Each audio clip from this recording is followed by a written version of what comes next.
2024년 늦가을, 저는 여행 가방에 책 몇 권을 더 챙겨 넣고 있었습니다. 묵직한 법학 개론서와 현대 경제사, 익숙한 무게감이었습니다. 한국에 뭘 보러 가냐? 문과에 기대선 아버지가 나지막이 물었습니다. 도쿄대학 경제학부 교수인 아버지는 세상의 모든 현상을 데이터와 모델로 해석하는 분입니다. 그런 아버지의 질문은 의문이 아니었습니다. 그것은 결론에 가까웠습니다. 일본이 가르쳐준 나라 아니냐? 저는 대답하지 않았습니다. 짐을 싸는 손을 잠시 멈췄을 뿐입니다.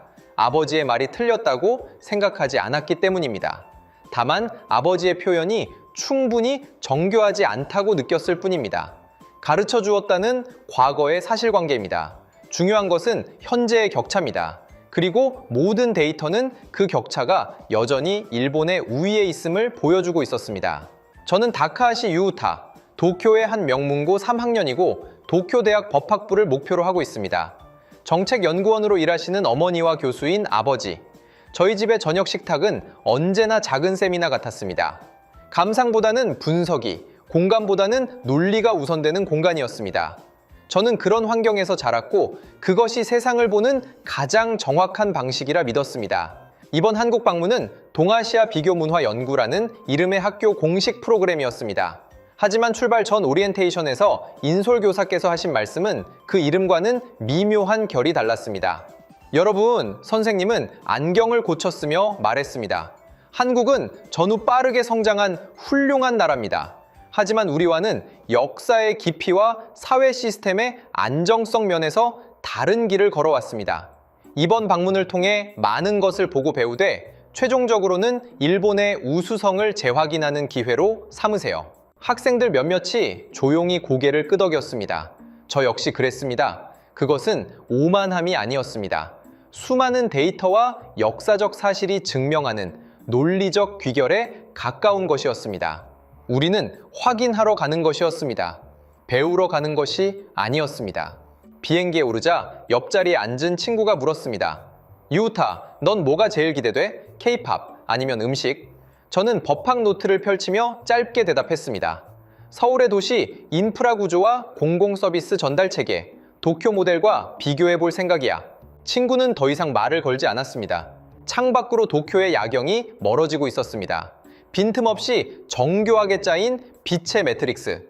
저는 저 야경이야말로 일본이라는 시스템의 위대함을 보여주는 가장 확실한 증거라고 생각했습니다. 질서, 정밀함, 그리고 압도적인 안정감. 한국.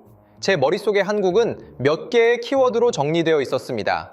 빠른 추격자, 압축 성장, 삼성, 그리고 문화 콘텐츠. 모두 인상적인 성취들이었지만 그것들은 시스템의 근본적인 우위를 증명하는 지표는 아니라고 판단했습니다. 그것은 마치 단거리 달리기에 능한 선수와 같았습니다. 폭발적이지만 마라톤과 같은 장기적인 국가 운영의 레이스에서는 결국 체력과 페이스 조절 능력이 승부를 가르는 법입니다. 그리고 그 지구력이야말로 일본의 본질이었습니다. 저는 이번 방문에서 일본이 여전히 마라톤의 선두에 있다는 사실을 그저 제 눈으로 직접 확인하고 싶었을 뿐입니다. 그 확인의 과정이 제 세계의 근간을 뒤흔드는 거대한 충격의 시작이 될 줄은 그때는 상상조차 하지 못했습니다. 그것은 익숙한 결론을 찾아가는 짧고 평온한 여정일 것이라 믿었습니다. 그 믿음은 오래가지 않았습니다. 비행기 바퀴가 활주로에 닿는 둔탁한 소음과 함께 저의 확인 여정은 시작되었습니다. 인천국제공항, 세계적인 허브공항이라는 명성은 익히 들어 알고 있었습니다. 거대한 공간, 세련된 건축, 수많은 인파. 저는 당연히 그에 걸맞은 혼잡함과 약간의 지연을 예상했습니다. 대규모 시스템이 필연적으로 감수해야 하는 일종의 효율의 마찰 비용 같은 것이라고 생각했습니다. 도쿄의 나리타나 하네대에서도 늘 경험하는 일이었으니까요. 하지만 비행기에서 내려 터미널로 들어서는 순간 저는 위화감을 느꼈습니다. 소음이 없었습니다. 수많은 사람들이 움직이고 있었지만 그들의 움직임은 소란스럽지 않았습니다. 거대한 공간을 채우고 있는 것은 웅성거림이나 고함이 아닌 낮고 일정한 기계의 작동음과 부드러운 안내 방송뿐이었습니다. 마치 잘 조율된 오케스트라처럼 모든 것이 보이지 않는 지위에 맞춰 움직이는 듯 했습니다. 입국 심사대로 향하는 긴 복도를 걸으며 저는 데이터를 수집하듯 주변을 관찰하기 시작했습니다. 안내 표지판의 배치, 동선의 설계, 조명의 밝기, 모든 것이 극도로 효율적으로 설계되어 있었습니다. 불필요한 움직임을 단일 밀리미터도 허용하지 않겠다는 의지가 느껴질 정도였습니다.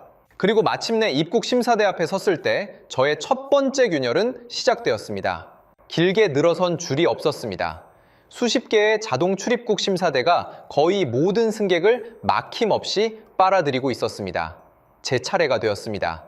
여권을 스캐너에 올리고 지문을 인식했습니다.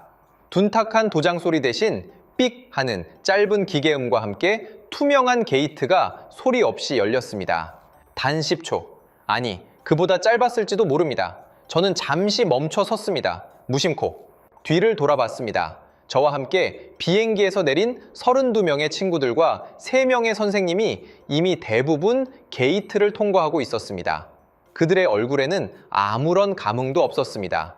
그저 편리하다는 정도의 표정이었습니다. 하지만 저는 달랐습니다. 이것은 단순한 편리함의 문제가 아니었습니다. 이것은 철학의 문제였습니다. 나리타 공항에서 제가 겪었던 장면들이 머릿속을 스쳐 지나갔습니다. 길게 늘어선 줄 승객의 여권과 얼굴을 몇 번이고 번갈아 확인하던 직원의 지친 눈빛, 종이에 뭔가를 적고 힘주어 도장을 찍던 그 아날로그적인 과정들. 그것이 제가 당연하게 여겼던 국가의 관문이었습니다. 그 절차에는 권위와 질서가 있었습니다. 하지만 이곳 인천에는 그런 종류의 권위가 없었습니다. 대신 압도적인 속도가 그 자리를 차지하고 있었습니다. 인간의 판단이 개입할 여지를 최소화하고 시스템이 모든 것을 처리하는 속도. 국가가 국민과 방문객의 시간을 단 1초라도 낭비하지 않겠다는 무섭도록 차가운 선언처럼 느껴졌습니다. 수화물을 찾으러 가는 길, 저는 친구들에게 말을 걸었습니다. 굉장하지 않아? 이 속도. 친구는 어깨를 으쓱하며 말했습니다. 글쎄, 그냥 자동화가 잘 되어 있는 거겠지. 일본도 곧 이렇게 될 거야. 그럴까? 저는 속으로 반문했습니다. 이것은 단순히 기술 몇 개를 도입해서 해결될 문제가 아니었습니다. 이것은 운영 속도에 대한 개념 자체가 다른 것이었습니다. 공항이라는 하나의 거대한 유기체를 구성하는 수백, 수천 개의 요소들이 어떻게 하나의 목표, 즉 막힘없는 흐름을 위해 유기적으로 연결되고 동기화되는가에 대한 문제였습니다. 이것은 개별 기술의 승리가 아니었습니다. 시스템 설계의 승리였습니다. 지미 컨베이어 벨트에서 나오는 속도마저 계산된 듯 정확했습니다. 공항을 빠져나와 버스에 오르기까지 저희 일행은 단 한 번도 의미 없는 지체나 혼란을 겪지 않았습니다. 마치 잘 짜인 각본 위를 움직이는 배우들처럼 우리는 그저 시스템이 제시하는 가장 효율적인 경로를 따라 흘러갔을 뿐입니다. 버스 창밖으로 인천공항의 정영이 멀어졌습니다. 저는 노트 첫 페이지에 이렇게 적었습니다. 인천공항, 마찰이 제거된 공간, 속도가 권위를 대체한다. 그것은 제가 예상했던 한국의 모습이 아니었습니다. 무질서한 에너지와 역동성으로 가득 찬, 그래서 어딘가 허술한 구석이 있을 것이라 생각했던 저의 막연한 이미지는 공항에 도착한 지 불과 1시간 만에 산산조각 나기 시작했습니다. 이곳은 단지 빠른 것이 아니었습니다. 이곳은 다른 운영체제 하와이웨스 위에서 움직이고 있었습니다. 인천공항은 첫 번째 페이지에 불과했습니다. 그리고 저는 그 책의 결말을 제가 완전히 잘못 예측하고 있었다는 사실을 아직 깨닫지 못하고 있었습니다. 그저 첫 번째 데이터가 예상과 달라 당황한 분석가처럼 다음 페이지를 조용히 넘길 뿐이었습니다. 다음 날 오전 우리는 서울의 한 고등학교를 방문했습니다. 버스에서 내리자 익숙한 풍경이 눈에 들어왔습니다. 깔끔한 교정, 단정한 교복을 입은 학생들, 그리고 아침 햇살. 제가 다니는 도쿄의 학교와 크게 달라 보이지 않았습니다. 겉보기에는 말입니다. 안내를 받아 들어간 3학년 수학 교실. 우리는 교실 뒤편에 마련된 의자에 조용히 앉았습니다. 수업이 시작되었습니다. 평범한 미적분 문제 풀이 시간이었습니다. 선생님이 칠판에 복잡한 수식을 적었고 학생 한 명을 지목했습니다. 지목된 학생은 망설임 없이 자리에서 일어나 칠판으로 걸어 나갔습니다. 하지만 그는 답을 찾지 못했습니다. 몇 분간 고민하던 학생은 결국 풀이 과정 중간에서 멈춰 섰습니다. 여기까지인 것 같습니다. 교실 안에는 짧은 침묵이 흘렀습니다. 제가 다니는 학교였다면 이 침묵은 작은 수치심과 불편함으로 채워졌을 것입니다. 정답을 말하지 못한 학생은 조용히 자리로 돌아갔을 테고 선생님은 정답을 아는 다른 학생을 찾거나 직접 풀이를 시작했을 겁니다. 틀린 답은 그저 지워져야 할 과정의 오류일 뿐이니까요. 하지만 이곳의 선생님은 분필을 들고 학생의 풀이 옆으로 다가갔습니다. 그리고는 예상치 못한 질문을 던졌습니다. 조하, 왜 이 부분에서 이 공식을 사용해야겠다고 생각했지? 네 아이디어를 설명해 줄 수 있겠니? 선생님은 틀린 부분을 지적하지 않았습니다. 대신 그 생각에 출발점을 물었습니다. 학생은 잠시 머뭇거리다 자신의 논리를 설명하기 시작했습니다. 그의 설명이 끝나자 선생님은 칠판에 적힌 틀린 풀이 과정의 한 부분에 동그라미를 쳤습니다. 딱 하는 분필 소리가 교실의 정적을 깼습니다. 훌륭한 접근이야. 이 아이디어는 다른 유형의 문제에서 아주 효과적일 수 있거든. 자, 그럼 이 문제에서는 왜 이 접근법이 막다른 길에 부딪혔을까? 다른 사람들은 어떻게 생각하지? 그 순간 교실의 공기가 바뀌었습니다. 그것은 더 이상 한 학생의 실패를 관찰하는 시간이 아니었습니다. 하나의 사례 연구를 중심으로 한 집단 토론의 장으로 변했습니다. 여기저기서 학생들이 손을 들고 자신의 의견을 말하기 시작했습니다. 그 공식은 변수가 2개일 때 유효한데 이 문제는 변수가 3개입니다. 저는 다른 방향으로 접근해봤는데 학생들은 서로의 아이디어를 반박하고 보충하며 정답을 향해 길을 만들어가고 있었습니다. 틀린 답은 지워지지 않았습니다. 그것은 토론의 출발점이자 더 나은 해답으로 가기 위한 디딤돌이 되어 칠판에 선명히 남아 있었습니다. 저는 등바디에 몸을 기댄 채 숨을 죽이고 그 광경을 지켜봤습니다. 이것은 단순히 수업 방식의 차이가 아니었습니다. 이것은 인재를 길러내는 철학의 차이였습니다. 일본의 교육이 완벽하게 정제된 결과물을 만들어내는 과정이라면 이곳은 수많은 시행착오를 통해 문제 해결 능력을 가진 개인을 단련시키는 과정에 가까웠습니다. 실패를 두려워하지 않는 환경, 동료의 실수를 비난하는 대신 그것을 집단의 자산으로 삼는 문화, 이 교실은 지식을 주입하는 공장이 아니었습니다. 미래의 문제 해결사를 양성하는 하나의 거대한 시뮬레이터였습니다. 국가가 사회에 필요한 특정 유형의 인간을 의도적으로 설계하고 있다는 생각마저 들었습니다. 협력에 능하고 실패에 유연하며 정답이 없는 문제 앞에서 토론을 통해 길을 찾아내는 인간. 수업이 끝나고 복도를 걸어 나오며 인솔교사께서 혼잣말처럼 말씀하셨습니다. 활기차긴 하지만 조금 산만하군요. 기초를 다지는 데는 역시 조용히 집중하는 편이. 저는 아무 대답도 하지 않았습니다. 선생님의 눈에는 산만함으로 보였던 저 풍경이 제 눈에는 무섭도록 효율적인 집단지성의 진화 과정으로 보였기 때문입니다. 공항에서 느꼈던 시스템의 효율성이 이곳 학교에서는 인간을 길러내는 방식으로 구현되고 있었습니다. 그들은 단지 빠른 국가를 만든 것이 아니었습니다. 그들은 빠르게 학습하는 사회 그 자체를 만들고 있었습니다. 저는 노트에 새로운 문장을 적었습니다. 교육의 목표, 정답을 아는 인간 대 답을 찾아내는 팀. 두 번째 균열은 생각보다 훨씬 깊고 날카로웠습니다. 수업 참관이 끝나고 점심시간이 되었습니다. 학생 식당으로 향하는 길. 왁자지껄한 소음과 활기찬 분위기는 어느 나라의 학교와도 다르지 않았습니다. 배식대 앞에 줄을 섰습니다. 제 차례가 되어 식판을 내밀자 영양사 선생님이 환하게 웃으며 음식을 담아주었습니다. 따뜻한 밥과 김이 모락모락 나는 국, 제육볶음, 3가지 나물 반찬, 그리고 작은 샐러드까지. 저는 식판을 받아들고 잠시 멈칫했습니다. 너무나 균형 잡히고 정성스러워 보이는 식단이었습니다. 그리고 문득 가장 중요한 사실을 깨달았습니다. 아무도 돈을 내지 않았습니다. 모든 것이 무상이었습니다. 저는 주변을 둘러보았습니다. 한국 학생들은 너무나 당연하다는 듯이 식판을 받아들고 자리를 찾아갔습니다. 그들에게 이것은 특별한 혜택이 아닌 일상이었습니다. 학교 생활의 당연한 일부였습니다. 저는 도쿄에서의 제 점심시간을 떠올렸습니다. 어머니가 싸주신 도시락이 없는 날이면 저는 300엔짜리 빵을 사 먹거나 편의점에서 오니기리로 끼니를 때웠습니다. 그것 역시 저에게는 당연한 일상이었습니다. 점심 식사는 기본적으로 개인과 가정의 책임 영역이었습니다. 하지만 이곳은 달랐습니다. 저는 자리를 잡고 앉아 김이 나는 국을 한 숟가락 떠먹었습니다. 평범하지만 맛이 좋았습니다. 이것은 단순히 한 끼 식사가 아니었습니다. 이것은 국가가 모든 아이들에게 보내는 강력한 메시지였습니다. 네어희의 성장은 너희 가족만의 책임이 아니다. 국가의 책임이다.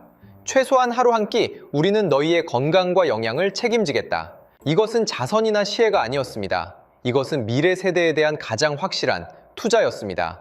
한창 성장할 나이의 아이들이 가정 환경에 상관없이 동등한 영양을 공급받을 때 그 사회의 인적 자본은 더 단단해지고 건강해질 수밖에 없습니다. 옆자리의 친구가 제게 물었습니다. 이거 전부 공짜라니 대단하지 않아? 세금을 얼마나 많이 쓰는 걸까? 그의 말에 저는 대답 대신 식판을 내려다보았습니다. 이것을 비용의 관점으로만 볼 수 있을까? 오히려 이것은 가장 수익률 높은 투자가 아닐까? 공항의 속도가 시간에 대한 국가의 철학을 보여줬다면, 학교의 교실이 인재에 대한 철학을 보여줬다면, 이 한 끼의 점심 식사는 책임에 대한 국가의 철학을 보여주고 있었습니다. 국가는 어디까지 개입하고 무엇을 책임져야 하는가? 이곳 한국이라는 나라는 그 책임의 범위를 아이들의 식판까지 확장하고 있었습니다. 저는 그날 점심을 거의 남기지 않고 다 먹었습니다. 배가 고파서가 아니었습니다. 그 식판에 담긴 보이지 않는 국가의 의지를 온전히 이해하고 싶었기 때문입니다. 식사를 마치고 식판을 반납하며 저는 이 사회의 근간을 이루는 어떤 거대한 힘을 어렴풋이 느꼈습니다. 그것은 단지 경제 성장률이나 GDP 같은 숫자로 표현될 수 없는 것이었습니다. 그것은 사회 전체를 관통하는 함께 간다는 무언의 합의 같은 것이었습니다. 저의 노트에는 이런 문장이 추가되었습니다. 무상급식, 비용이 아닌 투자, 책임의 경계가 다른 나라. 제 안에서 무언가 단단하게 굳어있던 것이 조금씩 녹아내리기 시작하고 있었습니다. 학교 방문은 오후 늦게까지 이어졌습니다. 자율학습 시간이 시작되자 놀랍게도 대부분의 학생들이 교실에 남아 자리에 앉았습니다. 쉬는 시간의 소란은 사라지고 도서관에서나 들릴 법한 고요함만이 교실을 채웠습니다. 저는 창밖을 내다봤습니다. 저녁 노을이 캠퍼스를 붉게 물들이고 있었습니다. 고요한 복도 저편에서 희미하게 책 넘기는 소리, 연필이 사각거리는 소리가 들려오는 듯 했습니다. 그것은 자발적인 선택처럼 보였습니다. 해야 하니까가 아니라 하는 것이 당연하니까 라는 듯한 분위기였습니다. 밤늦도록 공부하는 학생들, 그리고 그들이 만들어내는 조용한 열기, 그것은 분명 압도적인 에너지였습니다. 하지만 더 인상 깊었던 것은 그 에너지의 질이었습니다. 경쟁보다는 협력에 가까운 질감. 몇몇 학생들이 3, 4, 5 모여 서로 문제를 설명해 주거나 이해되지 않는 부분을 질문하고 있었습니다. 스터디 그룹처럼 보이는 그들은 경쟁자라기보다는 동료처럼 보였습니다. 어쩌면 한국 사회의 빠른 추격자 정신은 이런 곳에서부터 시작되는지도 모른다는 생각이 들었습니다. 개인이 뛰는 것을 넘어 팀 전체가 함께 뛰는 법을 배우는 곳. 다음 날 우리는 서울의 지하철을 이용해 이동했습니다. 출퇴근 시간이 아니었음에도 불구하고 플랫폼에는 적지 않은 사람들이 서 있었습니다. 저는 무심코 스크린 도어 앞에 섰습니다. 그리고 이내 제 어깨를 스치는 무언가에 정신이 번쩍 들었습니다. 모든 사람들이 스크린 도어 양옆으로 질서정연하게 서 있었습니다. 문이 열리면 안에서 내리는 사람들이 먼저 빠져나갈 수 있도록 공간을 완벽하게 비워두고 있었습니다. 일본의 지하철에서도 이런 광경을 볼 수 있습니다. 하지만 이곳의 모습은 조금 달랐습니다. 이곳의 기다림은 단순한 규칙 준수를 넘어선 어떤 무언의 합의이자 거의 반사적인 행동처럼 느껴졌습니다. 마치 공기 중에 내릴 사람 먼저라는 글자가 떠다니는 듯 했습니다. 문이 열리고 승객들이 빠르게 내렸습니다. 그리고 그들이 완전히 빠져나가자마자 기다리던 사람들이 물 흐르듯 자연스럽게 열차 안으로 들어섰습니다. 아무도 밀치거나 서두르지 않았습니다. 개개인의 움직임은 모두 달랐지만 그 전체적인 흐름은 하나의 거대한 유기체처럼 보였습니다. 저는 지하철 의자에 앉아 사람들을 관찰했습니다. 열차 안은 조용했습니다. 대부분의 사람들이 스마트폰을 들여다보고 있거나 책을 읽거나 잠시 눈을 감고 있었습니다. 누군가에게는 흥미로운 관찰 대상일지 모르지만 저에게는 아니었습니다. 이곳의 질서는 일본의 질서와는 다른 종류의 것이었습니다. 일본의 질서는 모범적인 개인들이 만들어내는 것이라 할 수 있습니다. 각자가 자신의 역할과 규율을 숙지하고 충실히 이행함으로써 사회 전체의 조화가 유지됩니다. 그것은 정적 균형에 가까웠습니다. 하지만 이곳에서 제가 본 것은 동적 균형이었습니다. 수많은 개인이 각자의 속도로 움직이면서도 서로의 움직임을 인지하고 스스로 조절하며 전체적인 흐름을 깨뜨리지 않았습니다. 마치 군집을 이루어 움직이는 새떼처럼 전체의 움직임이 개개인의 의지보다 우선하는 듯 했습니다. 인천공항의 속도, 학교의 협력 학습, 그리고 지하철의 질서. 이 모든 것이 하나의 결론으로 수렴되고 있었습니다. 한국은 개개인의 모범을 넘어 사회 구성원 전체의 행동을 동기화시키는 데 탁월한 능력을 가진 국가였습니다. 그것은 눈에 보이지 않는 강력한 문화적 소프트웨어였습니다. 서로의 움직임을 예측하고 충돌을 최소화하며 가장 효율적인 경로를 따라 함께 흘러가는 능력.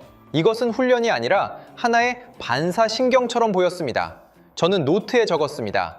규율을 지키는 개인들 대 동기화된 집단지성, 그리고 그 옆에 덧붙였습니다. 이것이 한국의 숨겨진 엔진인가? 머릿속에서 제가 알고 있던 일본과 한국의 관계가 서서히 뒤바뀌기 시작했습니다. 일본이 정교하게 깎인 조각상과 같다면 한국은 끊임없이 스스로를 재조직하며 흐르는 강물 같았습니다. 어느 쪽이 더 강력한지는 이제 더 이상 분명하지 않았습니다. 저녁 식사는 한 식당에서 이루어졌습니다. 불고기와 다양한 종류의 반찬, 김치찌개, 상다리가 휘어질 듯 푸짐하게 차려진 상을 보고 친구들이 환호성을 질렀습니다. 와, 반찬이 끝이 없네.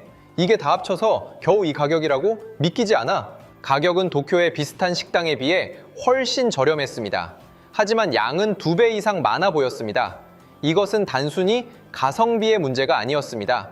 이곳의 음식에는 어떤 정신 같은 것이 담겨 있었습니다. 밥그릇에 수북하게 담긴 쌀밥, 매콤하면서도 따뜻한 국물, 그리고 무엇보다 끊임없이 채워지는 반찬들. 저는 숟가락을 들기 전 잠시 식당 내부를 둘러보았습니다. 벽에 걸린 낡은 사진들, 손님들의 웃음소리, 그리고 무엇보다 주인 아주머니의 넉넉한 인심. 음식이 부족할까봐 끊임없이 테이블을 오가며 반찬을 채워주는 모습에서 저는 묘한 감정을 느꼈습니다. 그것은 풍요로움 그 이상이었습니다. 어쩌면 이것은 결핍에 대한 기억에서 비롯된 것일지도 모른다는 생각이 들었습니다. 저는 한국의 현대사를 어렴풋이 알고 있었습니다. 식민지와 전쟁, 그리고 피나는 가난을 겪었던 나라. 불과 몇십 년 전만 해도 쌀밥 한 그릇이 귀했던 시절이 있었다는 것을. 그 기억이 지금의 푸짐함과 넉넉함을 만들어낸 것은 아닐까. 사람들에게 배불리 먹이는 것이 단순한 서비스가 아니라 어떤 역사적 책임이자 자부심으로 자리 잡은 것은 아닐까. 어느새 저는 밥을 먹으면서도 이 음식에 담긴 사회적 의미를 탐색하고 있었습니다. 국가가 학교에서 이 아이들의 한 끼를 책임지는 것과 식당 주인이 손님들에게 넉넉한 인심을 베푸는 것. 그 둘 사이에는 어떤 보이지 않는 연결고리가 있는 듯 했습니다. 그것은 사람을 귀하게 여기는 마음이었습니다. 경제적으로 풍요로워졌다고 해서 과거의 결핍을 잊지 않고 오히려 그 기억을 통해 더 큰 나눔과 배려를 실천하는 사회의 모습. 저는 찌개 속의 두부를 한 조각 집어 들었습니다. 따뜻하고 부드러웠습니다. 이 작은 식당 안에서 저는 한국이라는 나라가 보여주는 성장의 이면에 흐르는 깊은 인류애를 조금이나마 이해할 수 있었습니다. 자, 우리가 단순히 관광객으로서 맛있는 음식을 경험했다고 말하는 것 이상으로 저는 이 식사를 통해 한국 사회의 어떤 정신적 토대에 접근하고 있었다는 것을 깨달았습니다. 그들은 물질적 풍요를 넘어 인간의 존엄과 기본적인 필요를 채우는 것에 대한 깊은 이해를 가지고 있었습니다. 저의 노트에 이런 문장이 선명하게 남았습니다. 음식, 단순한 경험이 아닌 과거의 결핍이 만든 현재의 인류애. 성장은 물질의 문제가 아니라 정신의 문제이기도 하다. 제가 한국에 대해 가지고 있던 모든 데이터와 분석 위에 알 수 없는 감정의 레이어가 한 겹 더 덮이기 시작했습니다. 그 감정은 차가운 논리를 잠시 멈추게 하는 힘을 가지고 있었습니다. 서울에 도착한 지 며칠째 우리는 판교 테크노밸리를 방문하게 되었습니다. 한국의 실리콘밸리라고 불리는 곳. 저는 고층 빌딩과 유리 외벽이 즐비한 이곳의 풍경에서 도쿄의 신주쿠나 시부야를 떠올렸습니다. 분명 현대적이고 세련된 도시였습니다. 하지만 그 현대적이라는 의미가 제가 알던 것과는 완전히 다른 방향으로 확장되고 있다는 것을 깨닫는 데는 그리 오랜 시간이 걸리지 않았습니다. 점심시간이 되자 저희 일행은 식당을 찾기 위해 발걸음을 옮겼습니다. 인솔교사가 근처 맛집을 검색하려 할 때 한국인 가이드가 웃으며 휴대폰을 꺼내 들었습니다. 여기 앱으로 주문하면 바로 자리로 가져다 줍니다. 아니면 픽업도 되고요. 가이드는 몇 번의 터치로 근처 식당의 메뉴를 보여주고 음식을 주문하고 결제까지 마쳤습니다. 1분도 채 걸리지 않는 일이었습니다. 저는 가이드의 휴대폰 화면을 멍하니 바라봤습니다. 당연한 풍경이었지만 제게는 전혀 당연하지 않았습니다. 일본에서도 배달앱이 있습니다. 하지만 그것은 어디까지나 부가적인 서비스였습니다. 주된 방식은 여전히 식당에 직접 가거나 전화로 주문하는 것이었습니다. 하지만 이곳 판교에서는 이 앱 기반 주문이 표준처럼 느껴졌습니다. 그리고 그것은 단지 음식 주문에 국한되지 않았습니다. 가이드는 길을 찾을 때도, 버스 시간을 확인할 때도, 심지어 커피를 주문할 때도 휴대폰 앱을 사용했습니다. 모든 것이 매끄럽게 연결되어 있었습니다. 물리적인 동선과 디지털 정보가 한치의 오차도 없이 맞물려 돌아가는 듯 했습니다. 문득 가이드가 저희에게 와이파이 비밀번호를 알려주려다 멈칫했습니다. 아, 여기는 대부분 공용 와이파이라 비밀번호가 따로 필요 없습니다. 그냥 연결하시면 됩니다. 저는 순간 숨을 들이켰습니다. 어느 곳에서든 끊김없이 연결되는 초고속 인터넷. 그것은 한국 사회의 공기처럼 존재하고 있었습니다. 제가 일본에서 경험했던 디지털 전화는 주로 기업과 공공기관의 업무 효율성을 높이는 데 초점이 맞춰져 있었습니다. 복잡한 서류 작업을 줄이고 내부 프로세스를 간소화하는 것. 물론 중요한 일입니다. 하지만 이곳 판교에서 제가 본 것은 그것과는 달랐습니다. 이곳의 디지털화는 시민의 일상 경험을 최적화하는 데 맞춰져 있었습니다. 모든 서비스는 사용자 경험을 극대화하는 방향으로 설계되어 있었습니다. 길을 찾고 음식을 먹고 대중교통을 이용하고 정보를 얻는 모든 과정에서 시민이 겪을 수 있는 마찰을 최소화하려는 노력이 보였습니다. 느림, 불편함, 복잡함, 불확실성. 이 모든 것이 이곳에서는 결함으로 간주되는 듯 했습니다. 저는 이전에 제가 관찰했던 것들이 머릿속에서 다시 한번 재조립되는 것을 느꼈습니다. 공항의 자동화와 속도, 학교의 유연한 학습 환경, 지하철의 질서정연한 흐름, 그리고 이제 판교의 끊김없는 디지털 경험, 이 모든 것이 단지 개별적인 성과가 아니었습니다. 그것은 하나의 일관된 철학을 기반으로 하고 있었습니다. 국가를 하나의 거대한 제품으로 보고 국민의 삶을 그 제품의 사용자 경험으로 설계한다. 저에게는 충격적인 통찰이었습니다. 우리는 오래된 서류를 팩스로 보내거나 은행 창구에 가서 긴 줄을 서거나 관공서의 복잡한 절차에 시달리는 것을 어쩔 수 없는 일이라고 생각합니다. 그것은 일본 사회의 견고한 질서의 일부이며 전통과 안정성의 상징처럼 여겨지기도 했습니다. 하지만 이곳 한국에서는 그런 것들이 뒤떨어진 것, 개선해야 할 결함으로 인식되는 듯 했습니다. 일본이 과거의 시스템을 정교하게 다듬고 있는 동안 한국은 이미 미래의 시스템을 만들고 있었던 것입니다. 저는 버스 창밖으로 스쳐 지나가는 판교의 건물들을 바라봤습니다. 이곳은 단순한 산업 단지가 아니었습니다. 미래 시대에 국가가 어떻게 작동해야 하는지에 대한 하나의 거대한 프로토타입처럼 보였습니다. 제 노트에는 이런 문장이 추가되었습니다. 판교, 디지털 전환이 아닌 국가 운영 철학의 전환, 시티즌 익스피리언스가 국가의 KPI가 되다. 저의 세계관은 이제 더 이상 균열을 넘어 붕괴의 조짐을 보이고 있었습니다. 판교에서의 충격적인 경험을 뒤로하고 우리는 저녁 식사 후 서울의 한강공원을 찾았습니다. 해가 완전히 저문 늦은 밤이었습니다. 저는 한강변을 따라 걷는 것이라기에 조용하고 한산한 강변 산책을 예상했습니다. 하지만 버스에서 내리는 순간 제 눈앞에 펼쳐진 광경은 저의 모든 예상을 뒤엎는 것이었습니다. 광장과 강변을 따라 수많은 사람들이 모여 있었습니다. 가족 단위의 피크닉, 친구들과 담소를 나누는 젊은이들, 자전거를 타는 사람들, 그리고 혼자서 음악을 듣거나 책을 읽는 사람들까지. 강변은 활기찬 축제 분위기였지만 그 어떤 무질서함도 소란스러움도 찾아볼 수 없었습니다. 사람들은 삼삼오오 모여 있었지만 서로에게 방해되지 않도록 적당한 거리를 유지했습니다. 곳곳에 보이는 편의점은 주문과 결제가 모두 키오스크로 이루어지고 있었고 음식물 쓰레기는 깔끔하게 분리 배출되고 있었습니다. 경찰이나 보안 요원의 모습은 거의 보이지 않았습니다. 이토록 많은 인파가 모여 있는데 그들을 통제하거나 감시하는 존재가 눈에 띄지 않는다는 사실이 저를 더욱 놀라게 했습니다. 일본에서도 공원이나 공공장소는 깨끗하고 질서정연합니다. 하지만 그것은 암묵적인 규율과 감시의 시선이 존재했기 때문입니다. 하지만 이곳 한강공원에서는 그런 압제적인 질서의 흔적을 찾을 수 없었습니다. 사람들은 마치 자유롭게 질서정연한 방법을 알고 있는 듯 했습니다. 저는 강변 벤치에 앉아 흐르는 한강물을 바라봤습니다. 강물 위로 유람선의 불빛이 반짝이고 건너편 빌딩 숲에 불빛이 강물에 반사되어 흔들렸습니다. 그 순간 가이드의 설명이 제 귓가에 울렸습니다. 이 항항은 과거에 전쟁의 상처가 깊었던 곳입니다.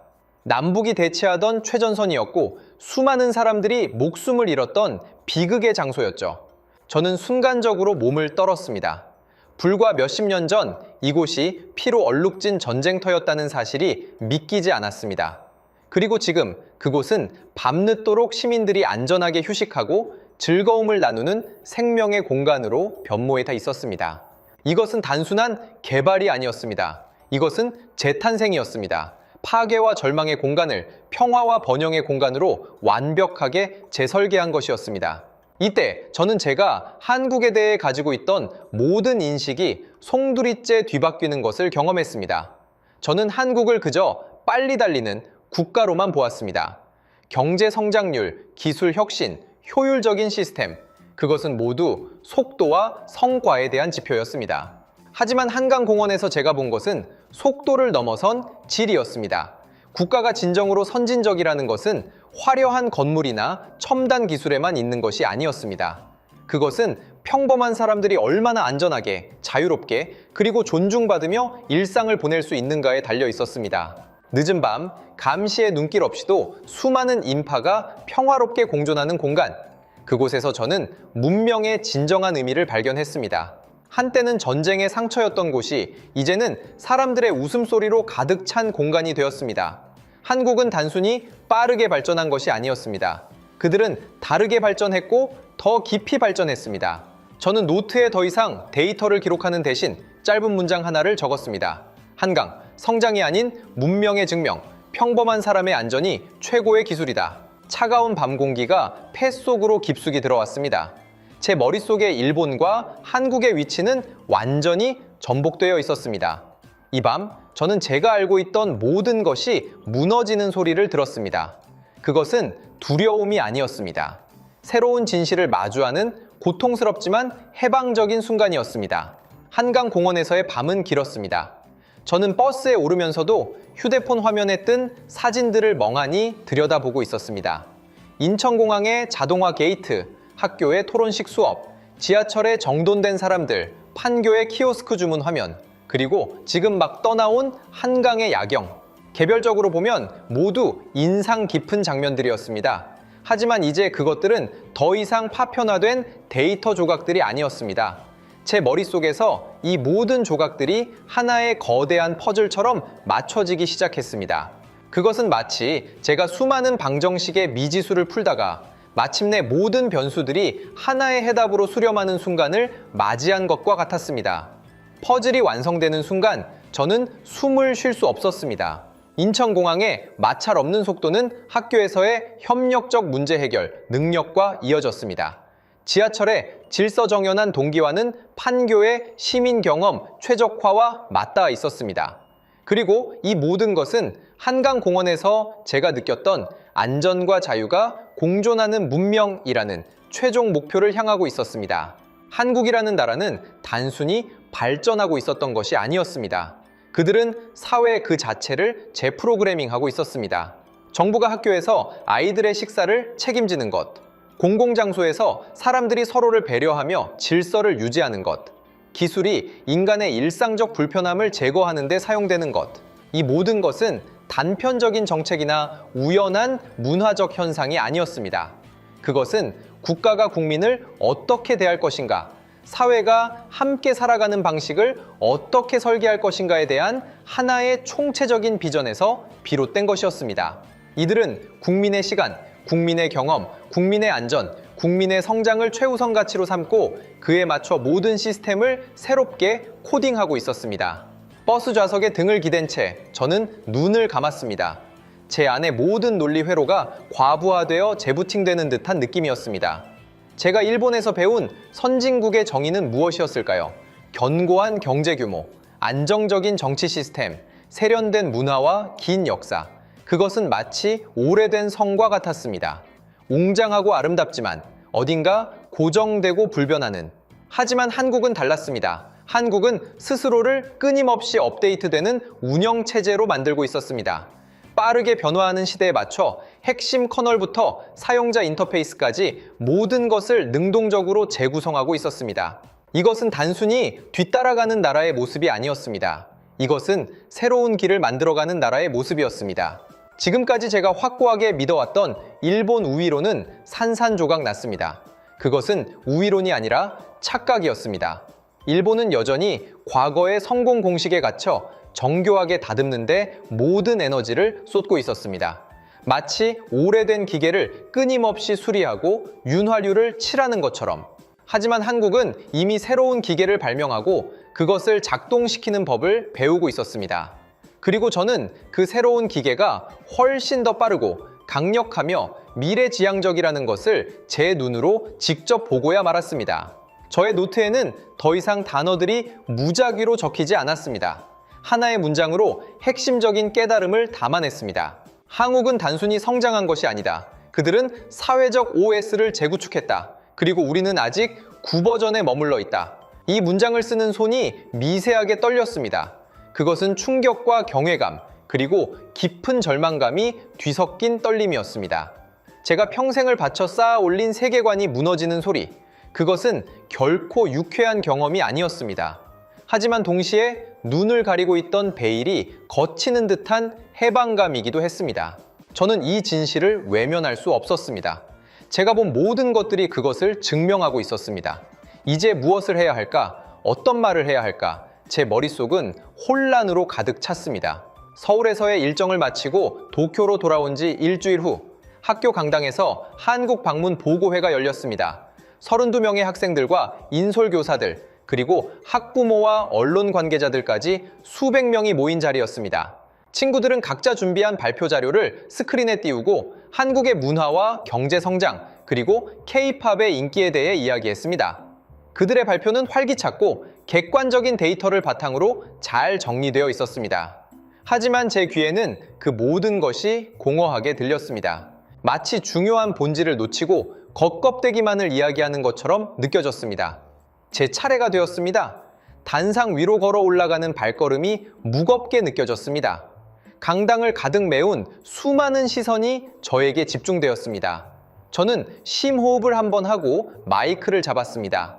손이 살짝 떨리는 것을 느꼈지만 저는 도망치지 않았습니다. 안녕하세요. 다카하시 유타입니다. 저는 준비해온 자료를 스크린에 띄웠습니다.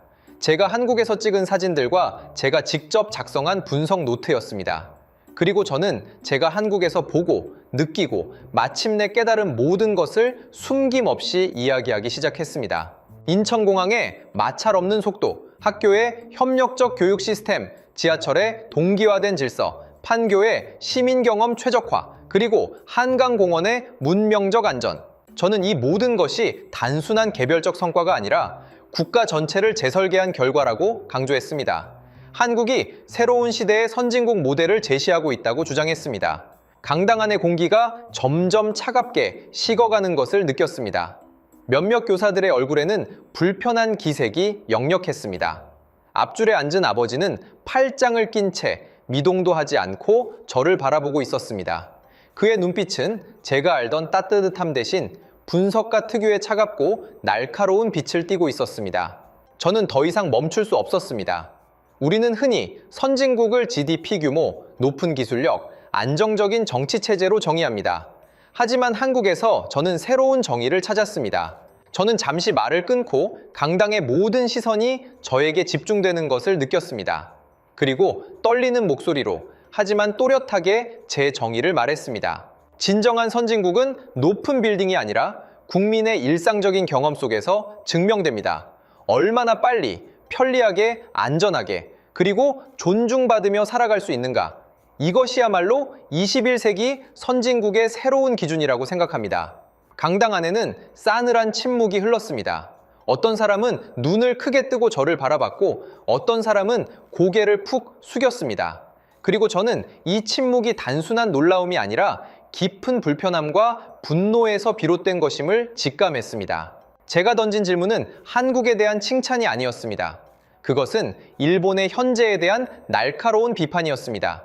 우리가 여전히 선진국이라는 과거의 영광에 취해 시민의 삶을 위한 본질적인 혁신을 게을리하고 있다는 뼈아픈 지적이었습니다. 부유하지만 느리고 질서정연하지만 불편하며 과거의 영광에 집착하는 나라. 제 말은 곧 일본의 현주소에 대한 냉혹한 진단처럼 들렸을 것입니다. 발표를 마치고 단상을 내려오는 길, 제 다리가 후들거렸습니다. 하지만 후회는 없었습니다. 저는 제가 본 것을, 제가 깨달은 것을 그대로 이야기했을 뿐입니다. 그리고 저는 알았습니다. 이것은 시작에 불과하다는 것을. 지금 강당을 채운 이 침묵이 곧 거대한 폭풍으로 변할 것이라는 것을. 제 발표는 예상대로 거대한 파문을 일으켰습니다. 다음 날 아침 제 이름과 발표 내용은 일본의 여러 언론 매체에 보도되기 시작했습니다. 처음에는 단순한 한국 방문 학생의 특별한 소감 정도로 다뤄졌습니다. 하지만 인터넷으로 제 발표 영상이 퍼져나가면서 분위기는 급변했습니다. 온라인 커뮤니티와 소셜미디어는 폭발적인 반응으로 들끓었습니다. 댓글들은 극명하게 갈렸습니다. 나라 망신이다. 일본을 폄하하고 한국을 칭찬하는 배신자. 자신이 태어난 나라의 우월성을 부정하는 발언이다. 일본인으로서의 자각이 없는 건가? 이런 생각을 가진 학생이 도쿄 대학에 간다고? 말도 안 돼. 분노와 비난의 목소리가 압도적이었습니다. 제 발표를 국가에 대한 모욕으로 간주하는 사람들이 많았습니다. 일본의 과거와 현재에 대한 자부심이 훼손되었다고 느끼는 듯 했습니다. 그들에게 저는 주제의 본질을 흐트러뜨리는 이단아였습니다. 하지만 그 와중에도 소수의 지지하는 목소리도 있었습니다. 저 학생의 말이 틀렸다고 할 수 있을까? 우리도 이미 느끼고 있던 불편함이 아니었나? 솔직히 일본의 공공서비스는 너무 느리고 비효율적이다. 젊은 세대는 다 안다. 용기 있는 발언이다. 누군가는 이런 말을 해야 했다. 저는 학교가 끝나고 집에 돌아와 제 방에 틀어박혔습니다. 휴대폰 화면은 수많은 알림으로 가득했습니다. 헤아릴 수 없는 비난 메시지와 조롱, 마치 거대한 파도에 휩쓸린 듯한 느낌이었습니다. 숨쉬기조차 힘들었습니다. 어머니는 걱정스러운 얼굴로 제 방문을 두드렸습니다. 아버지는 저녁 식탁에서 내내 침묵했습니다. 그들의 눈빛에는 실망감보다는 상황이 복잡해졌다는 분석적인 그림자가 드리워져 있었습니다. 저는 고개를 푹 숙인 채 제가 무슨 잘못을 했는지 되짚어보려 했습니다. 저는 거짓말을 하지 않았습니다. 제가 보고 느낀 것을 그대로 이야기했을 뿐입니다. 데이터를 왜곡하지 않았고 감정에 치우치지 않으려 노력했습니다. 그런데 왜 이토록 거센 비난을 받아야 하는 것일까요? 그것은 제가 한국을 칭찬해서가 아니라는 것을 깨달았습니다. 제가 일본의 불편한 진실을 건드렸기 때문이었습니다. 사람들은 불편한 진실 앞에서 분노합니다. 그것은 자신의 믿음 체계가 위협받을 때 발생하는 일종의 정신적 자가 방어 메커니즘이었습니다. 자신이 속한 집단, 자신이 믿는 가치가 흔들릴 때 사람들은 외부의 위협에 대해 격렬하게 반응하는 법입니다. 저의 발표는 일본 사회가 오랫동안 굳게 믿어왔던 우리는 선진국이다 라는 견고한 자기인식에 균열을 냈습니다. 우리는 여전히 최고다라는 안락한 믿음을 깨뜨렸습니다. 그리고 그것이 바로 이 폭풍의 근원이었습니다. 그래서 어떤 사람들에게는 제 말이 틀린 것이 아니라 위험한 것으로 느껴졌을 것입니다. 사회가 오랜 시간 동안 공유해온 현실을 부정하고 새로운 현실을 제시했기 때문입니다. 밤늦도록 잠을 이룰 수 없었습니다. 천장을 바라보며 생각했습니다. 과연 옳은 말이 항상 환영받는 말일까? 어쩌면 진실은 가장 날카로운 무기일지도 모른다는 생각을 했습니다. 그것은 사람들의 눈을 뜨게 할 수도 있지만 동시에 그들을 깊은 상처와 분노에 빠뜨릴 수도 있다는 것을 깨달았습니다. 제 휴대폰에는 여전히 비난과 조롱의 메시지가 쏟아지고 있었습니다. 그 모든 것을 감당하는 것은 쉽지 않았습니다. 하지만 저는 제가 본 것을 부정할 수 없었습니다. 제가 깨달은 것을 외면할 수 없었습니다. 이 폭풍의 한가운데서 저는 혼자 서 있었습니다. 두렵고 외로웠지만 한편으로는 이전에는 느껴보지 못한 단단함이 제 안에서 자라나고 있었습니다. 그것은 내가 옳다는 오만이 아니라 내가 본 것을 믿는다는 확신이었습니다. 폭풍이 한창이던 주말 저녁, 아버지가 저를 서재로 불렀습니다. 아버지는 넓은 책상에 앉아 제가 학교에 제출했던 발표 보고서를 꼼꼼히 채 읽고 있었습니다. 제가 단상에서 발표했던 내용이 그대로 담겨 있는 문서였습니다. 방 안에는 팽팽한 침묵이 흘렀습니다. 시계 초침 소리만이 그 침묵을 깨고 있었습니다. 저는 아버지가 어떤 질책을 할지, 어떤 논리적 반박을 펼칠지 마음속으로 대비하고 있었습니다. 수많은 데이터와 이론을 들이대며 제 주장의 허점을 지적할 것이라 예상했습니다. 아버지는 보고서의 마지막 페이지를 덮고 안경을 벗어 책상에 내려놓았습니다. 그리고 천천히 고개를 들어 저를 바라봤습니다. 그의 눈빛은 제가 예상했던 차가운 분석가의 눈빛이 아니었습니다. 복잡하고 깊은 사색에 잠긴 듯한 눈빛이었습니다. 유타, 아버지의 목소리는 낮고 가라앉아 있었습니다. 네 보고서 아주 철저하더군. 네가 본 것을 네 방식대로 가장 정직하게 기술했어. 저는 아무 말도 하지 못했습니다. 아버지의 입에서 나올 말을 기다렸습니다. 아버지는 잠시 침묵했습니다. 그리고 창밖의 어두운 도쿄 시내를 응시했습니다. 도쿄의 야경은 여전히 아름답고 웅장했습니다. 하지만 이제 저에게는 그 빛 속에서 보이지 않는 균열과 느린 그림자가 느껴지는 듯 했습니다. 네가 한강 공원에서 느꼈던 것, 나는 데이터로만 알고 있었어. 아니, 데이터로도 제대로 보지 못했지. 아버지는 혼잣말처럼 중얼거렸습니다. 국민의 삶의 질, 시민 경험 최적화. 나는 늘 국가 경제 지표와 글로벌 경쟁력이라는 거시적인 숫자만 봤어. 미시적인 삶의 디테일은 중요하지 않다고 생각했지. 그건 시민들의 몫이라고. 아버지는 다시 저를 바라봤습니다. 그리고 그의 입에서 제 평생 잊을 수 없는 한마디가 흘러나왔습니다. 내가 틀렸구나. 저는 순간 귀를 의심했습니다. 도쿄대학의 저명한 교수이자 확고한 논리와 철학을 가진 저희 아버지가 이토록 담담하게 자신의 틀림을 인정하는 순간이라니. 그것은 단순히 한 개인의 잘못을 인정하는 것이 아니었습니다. 그것은 한 세대의, 한 시대의 믿음이 흔들리는 소리였습니다. 세상은 이미 바뀌었는데 아버지는 한숨을 쉬었습니다. 나는 여전히 과거의 성공 공식만 붙들고 있었어. 네가 보여준 것은 이미 변화한 세상의 새로운 기준이었다는 것을 이제야 알았어. 아버지의 눈가는 미세하게 떨리고 있었습니다. 그의 어깨는 이전에 제가 보았던 어떤 모습보다도 더 깊은 무게감을 느끼고 있는 듯 했습니다. 저는 자리에서 일어나 아버지의 어깨에 손을 올렸습니다. 저의 아버지는 제가 생각했던 것보다 훨씬 더 큰 사람이었습니다. 자신의 신념과 평생의 학문을 내려놓고 아들이 가져온 새로운 진실을 받아들일 수 있는 용기. 그것은 어떤 위대한 발견보다도 더 어려운 일이었을 것입니다. 아버지, 저는 목이 메어 더 이상 말을 잇지 못했습니다. 아버지와 저 사이에 흐르던 것은 더 이상 세대 간의 갈등이나 논리적 대립이 아니었습니다. 그것은 깊은 이해와 존중, 그리고 미래로 나아가기 위한 새로운 공감대였습니다. 아버지는 저에게 세상은 변한다는 것을 가르쳐 주셨습니다. 그리고 저는 아버지에게 세상이 이미 변했다는 것을 보여드렸습니다. 어쩌면 진정한 변화는 이런 순간에서 시작되는 것인지도 모릅니다. 오래된 믿음이 스스로 무너지고 새로운 진실이 그 자리를 채워나가는 순간, 저의 노트에는 이런 문장이 기록되었습니다. 아버지, 세대와 세대의 충돌이 아닌 과거와 미래의 만남, 용기 있는 인정이 새로운 길을 연다. 이 밤, 저는 제가 가진 가장 견고한 벽이 가장 사랑하는 사람에 의해 허물어지는 것을 보았습니다. 그리고 그 잔해 위에서 새로운 무언가가 움트기 시작했습니다. 아버지와의 대화 후 제 삶은 이전과는 완전히 다른 방향으로 나아가기 시작했습니다. 저는 도쿄대학 법학부 진학이라는 목표를 잠시 유보했습니다. 대신 한국어 학원에 등록했습니다. 새로운 언어를 배우는 것은 새로운 세상을 이해하는 가장 빠른 길이라고 생각했기 때문입니다. 동시에 저는 동아시아 국제관계, 특히 한국과 일본의 사회 시스템 비교 연구에 더 깊이 몰두했습니다. 한국이라는 나라는 이제 저에게 단순한 방문지가 아니었습니다. 그것은 새로운 시대의 선진국 모델에 대한 살아있는 증거였습니다.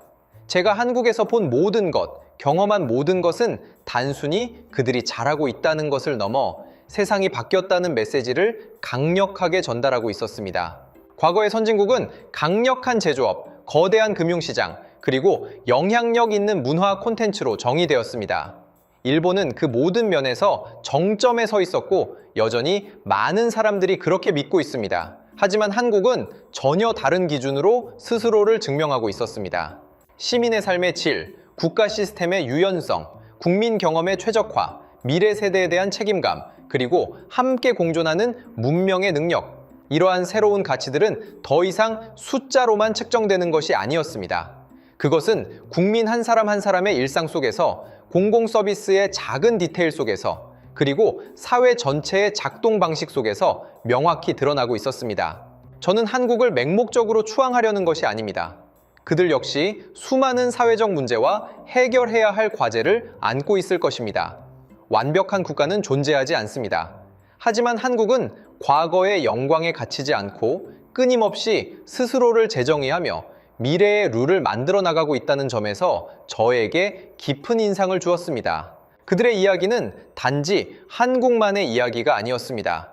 그것은 일본을 포함한 전 세계 모든 국가들에게 던지는 강력한 질문이었습니다.